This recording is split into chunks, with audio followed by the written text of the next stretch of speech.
Nas Escrituras nós encontramos uma infinidade de histórias surpreendentes. Algumas delas, inclusive, quase inacreditáveis.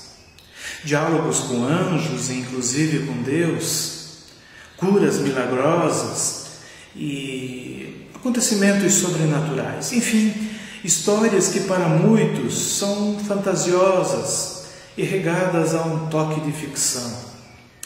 A mente humana moderna ela foi treinada para pensar desta forma, pois para tudo busca-se uma explicação lógica e racional. Desde a mais simples coisa até a mais complexa das estruturas. Tudo precisa passar por este filtro que foi sendo estabelecido como critério para definir a existência e o funcionamento das coisas.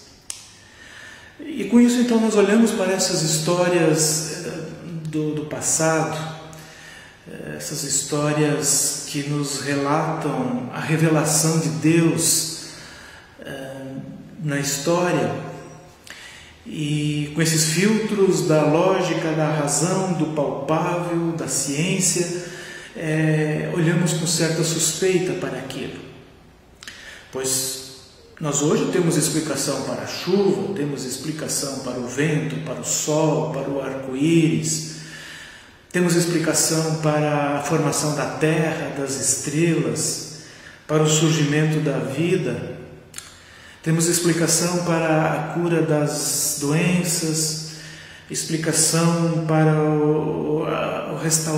a restauração de relacionamentos, para a cura de vícios e outros tantos milagres da vida, tudo explicadinho. E para a maioria das explicações dessas coisas, tudo se resume a átomos, moléculas, física, química e matemática. E claro que em princípio essas explicações elas não divergem das Escrituras, até porque as Escrituras elas não procuram explicar as coisas. Não foi essa a intenção, porque na época em que elas foram escritas, as pessoas, a humanidade não tinha tanta carência de que as coisas fossem explicadas. Para elas bastava as coisas existirem, bastava as coisas acontecerem, e elas se encantavam com isso, se maravilhavam com essas coisas. E eles viam isso como obra de Deus, como sinais do agir e da presença de Deus em meio à história. E é por isso que as pessoas se maravilhavam, se alegravam e louvavam a Deus, como por exemplo no Salmo 8.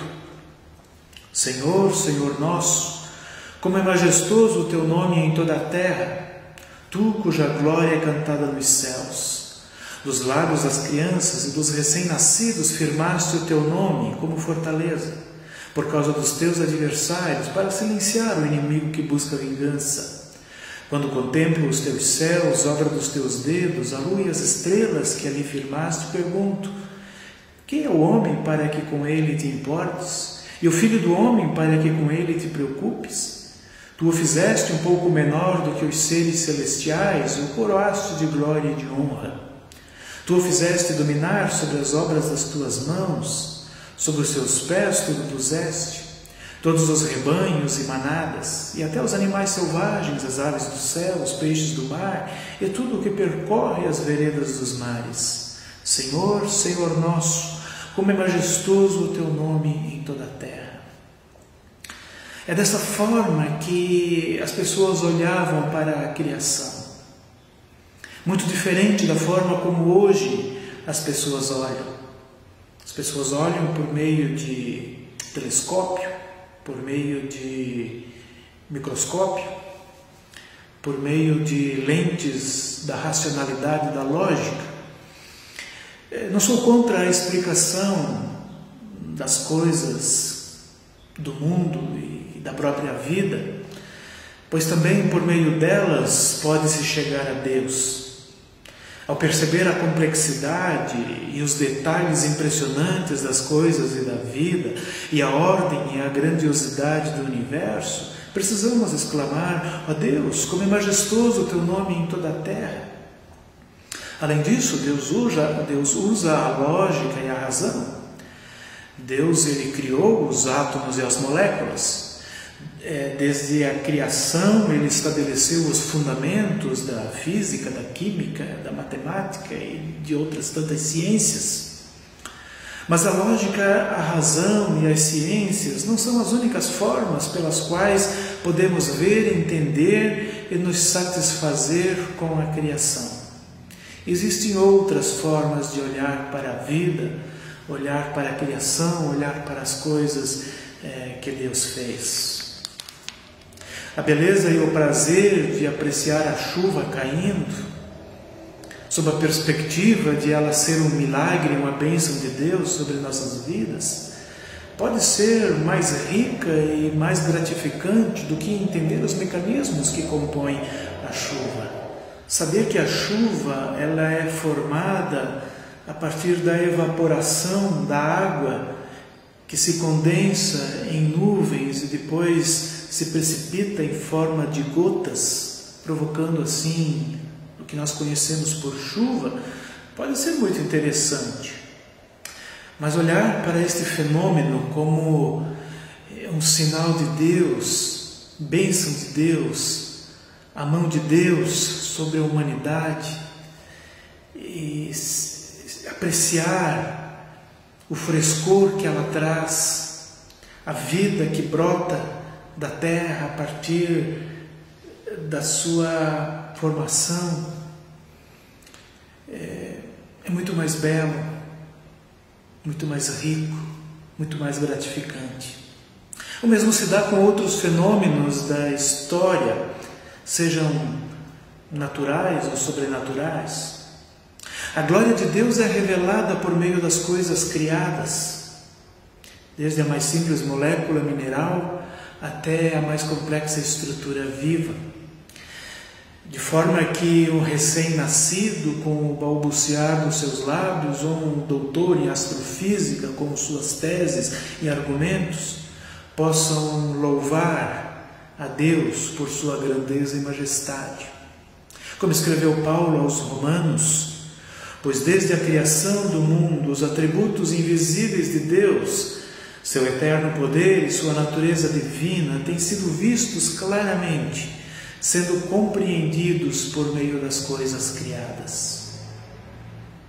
Por isso não passe pela vida correndo como se tudo fosse descartável, pois com isso você transforma tudo em lixo, inclusive a própria vida.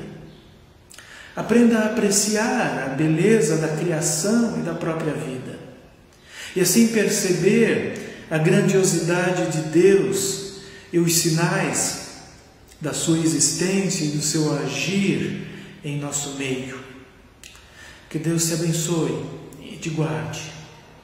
Que Deus te inspire a olhar para a vida e perceber a beleza dela e a perceber Deus nela.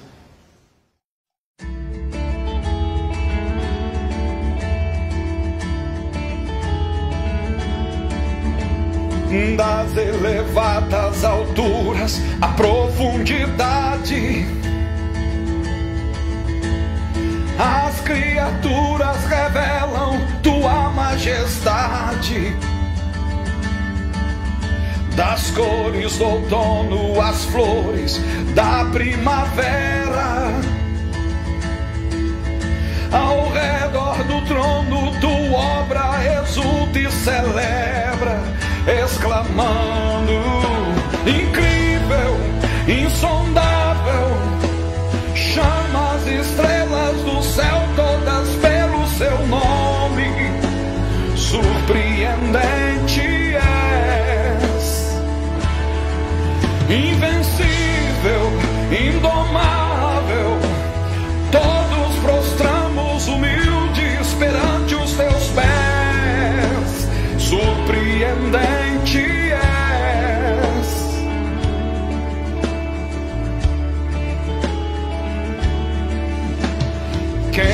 luz a cada relâmpago, aonde ir? Pra quem não há diferença entre o hoje e o porvir.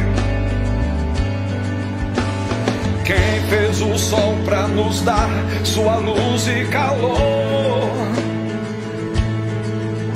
Contudo a noite o esconde pra nos dar frescor. O louvamos, incrível, insondável, chama as estrelas do céu todas pelo seu nome. Surpreendente és, invencível, indomável, todos prostramos humildes perante os teus pés. Surpreendente és,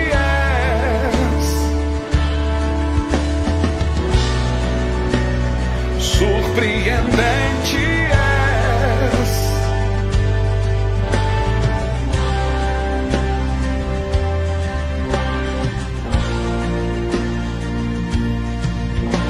incrível, insondável, chama as estrelas do céu todas pelo seu nome. Surpreendente és, invencível, indomável, todos prostramos humildes perante os teus pés. Surpreendente és, irresistível, desejável, posso ouvir tua voz me chamar pelo nome. Surpreendente és, indescritível, imutável, mesmo sondando minha alma, me amas assim. Surpreendente és, surpreendente és.